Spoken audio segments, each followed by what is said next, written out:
So it gives me great pleasure to welcome Rufus Boyd, Programme Director for both passenger and freight services within the GBR transition team. And I'm really can't wait to know, Rufus, whether it's going to mean that the railways are going to get better. We'll soon find out. Rufus Boyd, thank you. Thank you very much, Nicola. I was going to say thank you for those kind words, but you kind of threw me under the bus by asking a question before I'd even started. But let's see what we can do. So, yes, just to confirm, I am indeed Rufus Boyd, Programme Director for Passenger and Freight Services at Great British Railways Transition Team. Now, as many as you know, GBRTT has been commissioned following the Williams Review to look at rail reform in this country and in particular to set up GBR. It's not only an exciting opportunity, but actually an absolutely necessary once-in-a-generation opportunity to reform our railways. Our purpose is this. It is to create a railway which is simpler and better for everyone in Britain. And to do that effectively, we can only do it if we meet the needs of customers both today and tomorrow. So what is the problem with the current railway and how are we going to fix it? Well, put simply, rail hasn't really adapted to the seismic changes our society and our economy have experienced since the 1990s. Not just exclusively talking about the impacts of COVID, although they're material to rail. Passengers are very clear. They say rail is too expensive, it's too complex, and it's unreliable. And I think on that last point, freight forwarders would say exactly the same. Suppliers are saying we're too siloed, we're too slow, and we're too prescriptive. And these are the people who are going to bring us the innovations. So they want us to help them help us. We've got fragmented thinking. We've got over-centralisation, indeed possibly the most over-centralised railway, certainly going all the way back to the Second World War. It's expensive, it loses focus, and it underdelivers for the country. Now, at the moment, rail, post-COVID, has got revenues about 90% of pre-COVID. But that is nominal. That's not real. If we were looking at real revenues, we'd be talking about 75%. That is a huge financial hole, and it is unsustainable. And so we're not contributing as much as we could do towards other national priorities. So today what I want to talk about is how GBR will make the railways function better. So I will answer your question, Nicola, I do promise, for both customers and freight users, and how the new structure will enable better integration with other modes, which I think is a key theme here today, as well as contributing to key outcomes such as decarbonisation of the country's transport system. But first of all, I want to talk a bit about bringing the sector together. And we think a key thing to do this is to develop a long-term strategy for rail. And indeed, government has directly commissioned us to publish a report by the end of the year. But the long-term strategy for rail is not a document, it is a framework. So let's understand a little bit of why it's so crucial. A strategy is an interlinking set of outcomes from which the sector, the rail sector in this case, can plan. But not just the sector, the other stakeholders who have an interest. It's a common currency, if you will, of institutional thinking, at least institutions that do planning. And many of those people are in the room or in the building today. Now, if you've got a long-term strategy, you can integrate your rail ambitions with the ambitions of mayoral and combined authorities. You can integrate it with third parties and private sector providers. By putting strategy at the heart of our conversations, we really do create the ability to join up. So, for example, for instance, we know that local, regional and national politicians are increasingly focused on active travel, and some of you may have heard Vernon earlier today.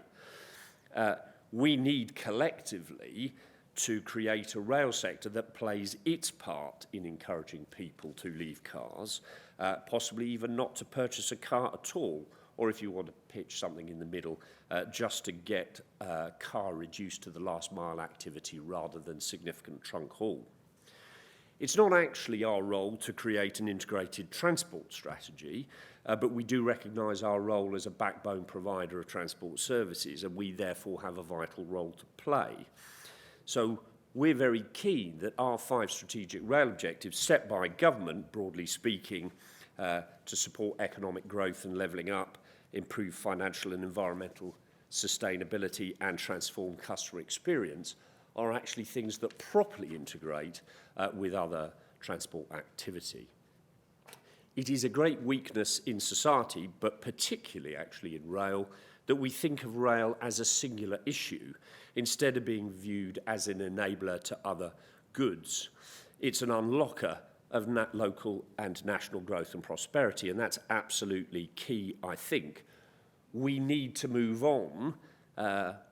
We talk about it a lot, but we haven't really moved on away from station-to-station thinking, but actually to door-to-door thinking. Again, that's another example where that is equally true of freight as it is of passengers generally. This mindset change is key, and in a different place today, my colleague Silke Todd-Kennedy was absolutely extolling the virtues of what we could do. So you get a chance to catch up with her work in the Rail 100 seminar today. Do take a look. But look, together, I think there are key prizes to be had here. Increasing ridership, that's great because that's the bottom line. That fills the financial hole. We could significantly decongest roads. So this is a win for roads as for rail. And of course, the huge prize for the environment and decarbonisation. Now, producing a strategy is extremely helpful for wider community and planners, but we actually have to get our own house in order, and we absolutely believe that bringing track and train together is key to that, and you will have heard this before, I don't doubt, because it is by bringing track and train together that you create the concept that GBR was set out to be, which is a guiding mind. Currently, each part of the railway acts in isolation, and if you are a railway professional, you will know this to be true, but if you don't, you might actually be horrified, because the reality is everyone is completely rationally motivated to their own targets and goals.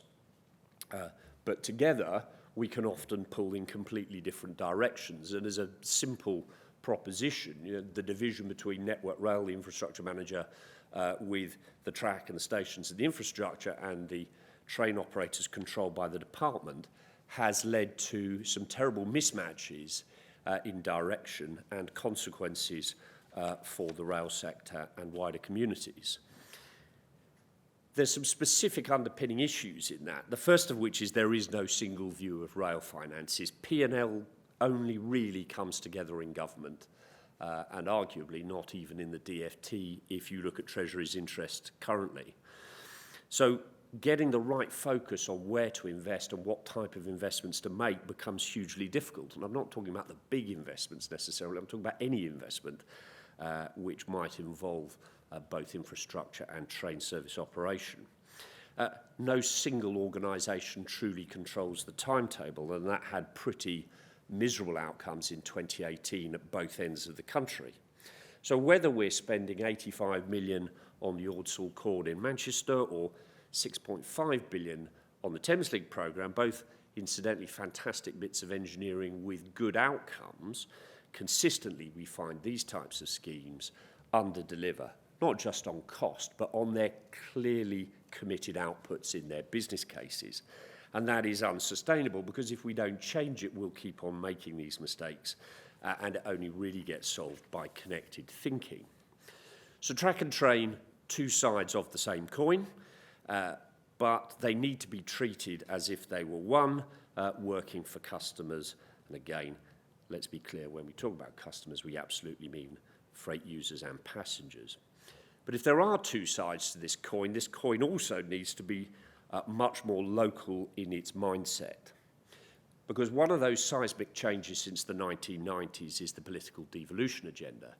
And there's a hunger that rail services be properly integrated into the wider transport network, particularly in city regions. And again, for those of you who missed it, Vernon did a really, really good section just before lunch. And I'm not sure I'd do justice to quite how transformational the kind of programme is that Vernon is doing in Manchester. But the key is to support this, is the rail's guiding mind must in itself decentralise away from Whitehall and create a proper working relationship with the regions, regional businesses and local authorities. And if you get that leadership right and you get the participation and collaboration right, then there's a really, really strong chance that you will make things work for customers, because the alternative is that you start to end up in a place where the regulator is your customer, and that doesn't always end in a good way. So to do this successfully, we will decentralise, but the other critical piece is to ensure that we don't inadvertently create a production-led railway. So down at the regional level, and I'll talk a little bit about how much we will push it further down than that, we will be wanting the infrastructure manager, Network Rail as is, but GBR in the future, and the train operators to be working in equivalence to create a proper customer-led solution on the ground. And we want to support that with shared incentives and common incentives with whole industry outcomes, not the kind of win-lose incentivisation that many people in the rail industry have seen, particularly around things like performance incentives and so on. So making the decisions at a local level will be good, and that's the level where we should be getting the profit and loss to work. This is achievable, and if you push it down, you will get the right decision-making and the right kinds of relationships being forged between the railway and local communities. As Vernon mentioned, this huge and important step of the Trailblazers, the devolution deals here in the West Midlands, but also up in Manchester, will be quite transformational. Down here in the West Midlands, the deal includes a partnership with GBR, or GBRTT through into GBR, which will build on the existing departmental agreement with the West Midlands Rail Executive. And it will commit both government and the West Midlands to working together to innovate on transport and deliver better outcomes. I'm really positive about it, and although it doesn't naturally sit in my function, I hear really good things about the relationship so far. GBR also has to change to support that. We need to get our DNA right. We need to get this local accountability mantra absolutely locked in. Now, the start of this, as I said, is really to break the sense that things can be managed out of Whitehall. And we had a really good piece of news recently when we heard about Great British Railways HQ going to Derby. It was tangible evidence of decentralisation. But that will be a lean HQ. The real action will go on in the regions, which will be where we will do our critical planning and indeed our major programmes management. And then below that, we call it business unit because we haven't yet got a fancy name for it, but there will be business units that deliver the operational railway, and that's where the P&L will come together. Imagine, and I loved Vernon's phrase earlier, a human-scaled enterprise unit, something the size of an Anglia or a Wessex, something which customers can understand and will provide the right level of accountability. So these changes will be key, and I think that if we get the right incentives for these organisations, not just to support passengers through the new PSE contracts, the passenger service contracts, but also to support freight, then we'll have a really good outcome for all our customers. This devolved approach, I have no doubt, will unlock a genuinely dynamic and agile decision-making organisation. And I think that can only be a good thing for local leaders because, as I said, you can't manage the relationship with Birmingham from Whitehall. Now, I've talked a bit about pushing things down and devolving as being good for local authorities, but I think it's also good for business and businesses' participation in rail. We are very keen that the exciting opportunities that were presented by GBR's formation also, and I think this is actually an imperative, not just an opportunity, allows us to integrate with a more innovative and radical private sector contribution. One of those ways, and again, I had a great chat earlier with Chakasta from Google about the criticality of open data in allowing these very innovative organisations into rail. And that is actually the way we're going to unlock door-to-door journey making. It won't be by rail holding the data all together in a very traditional way. So it's not theory, it is reality. And if you want to see that reality, You can see it in Transport for London.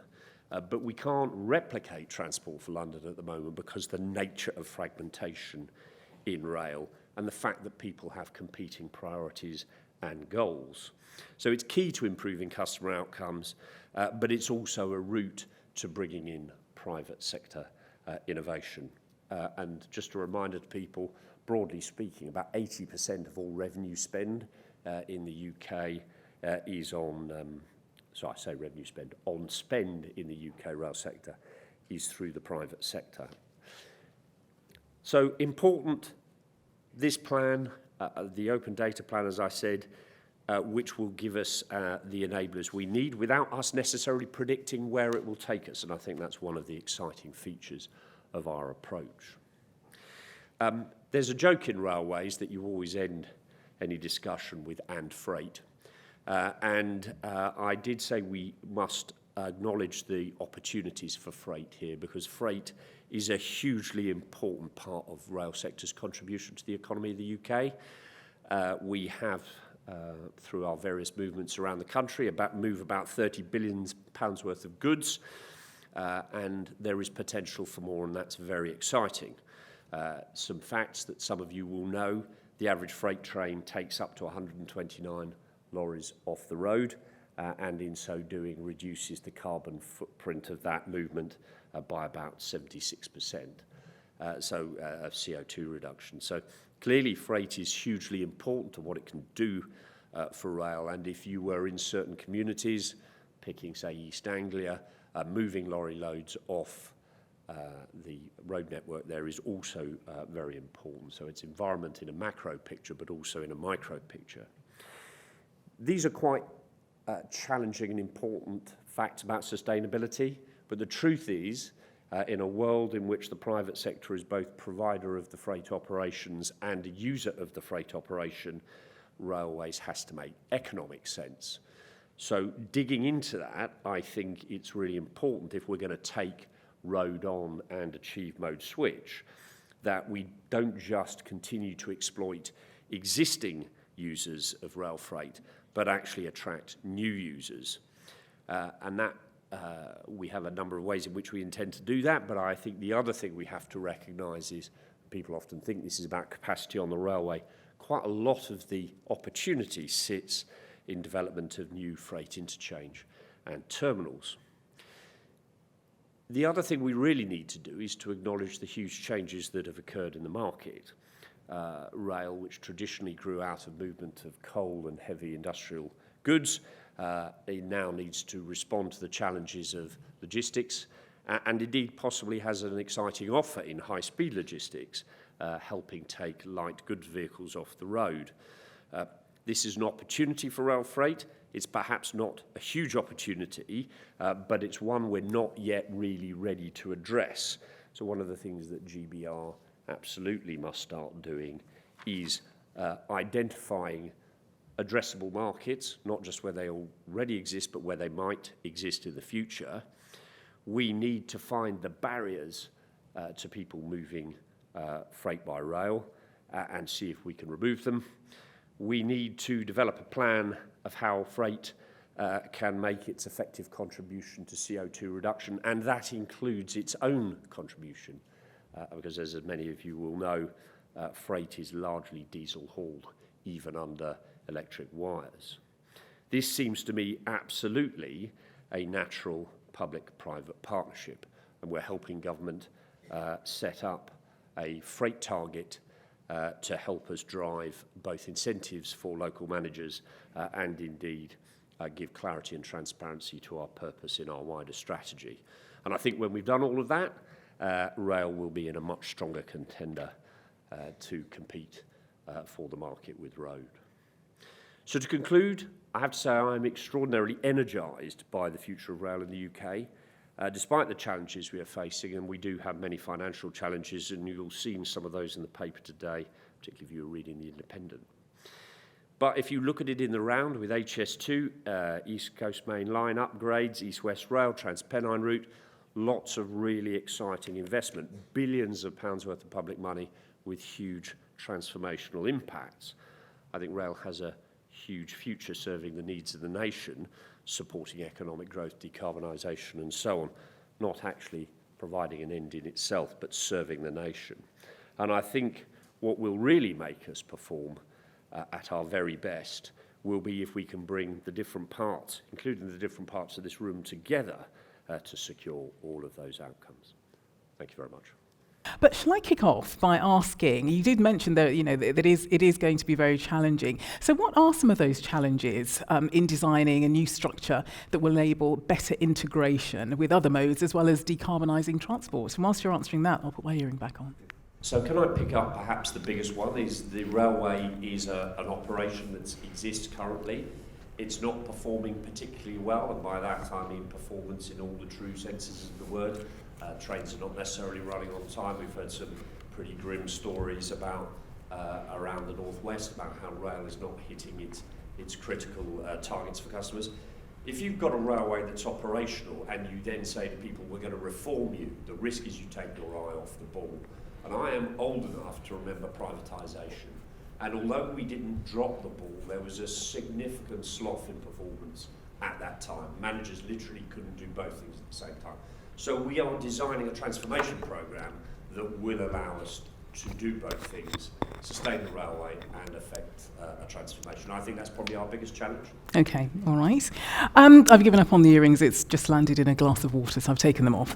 I wanted to ask you how much emphasis is being put on the retail experience?